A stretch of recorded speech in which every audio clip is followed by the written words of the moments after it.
தம்பி செம்மையா பவுலிங் போடுறீங்கப்பா, எங்க கத்துக்கிட்டீங்க? இல்ல எங்க பவுலர் கோச் சொல்லி கொடுத்தாரு. அவர் என்ன சொன்னாரோ அதை நான் அப்படியே மேட்ச்ல பண்ணிட்டேன். சூப்பர், நம்ம பையன் தான், வேற யாருமே இல்ல. மோர்னே மார்க்கல் சொல்லியிருப்பான் உனக்கு. யாருனே மார்க்கலா? ஓ, அவர்தான் இந்தியன் டீம் பவுலிங் கோச்சா? அவர் தானே கோச் பவுலிங்க்கு. அப்படியா? தெரியாது, சாரி. அவர் இல்ல. அவர் இல்லையா? அவர் இல்ல.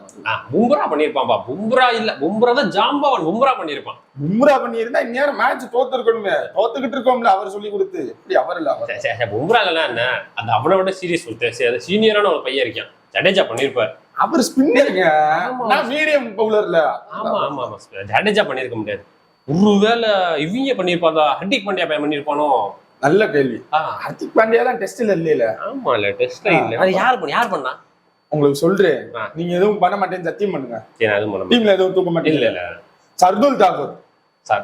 சர்துல் தாக்கூர் அவனே போட மாட்டான். அவன் எப்படி பண்ணிருப்பான்? அவனும் நானும் தனியா போய் பேட் கமெண்ட்ஸ் இருக்காருல்ல, அவர்கிட்ட போய் ட்ரைனிங் பழகிட்டு இருக்கோம். நீங்க இப்ப ஆஸ்திரேலியாவுக்கு விளையாண்டீங்க? ஆஸ்திரேலியாவுக்கு விளையாடல, ஐபிஎல்ல பேட் கமெண்ட்ஸ் தானே எங்க கேப்டனு. ஓ, ஐபிஎல்ல. ஓ, ஐபிஎல்லோட சகவாசத்தை இங்க காமிக்கிறீங்க நீங்க. நாங்க ஒன்னும் ஒரு சில பேர் மாதிரி இல்லங்க. ஒரு காலத்துல கேகேஆர் பிளேயர்ஸா இறக்கிக்கிட்டு, இப்ப வந்து குஜராத் பிளேயர்ஸா இறக்கிக்கிட்டு, அடுத்து யார் இறக்க போறீங்கன்னு தெரியல. ஆனா நல்லா இருக்குங்க.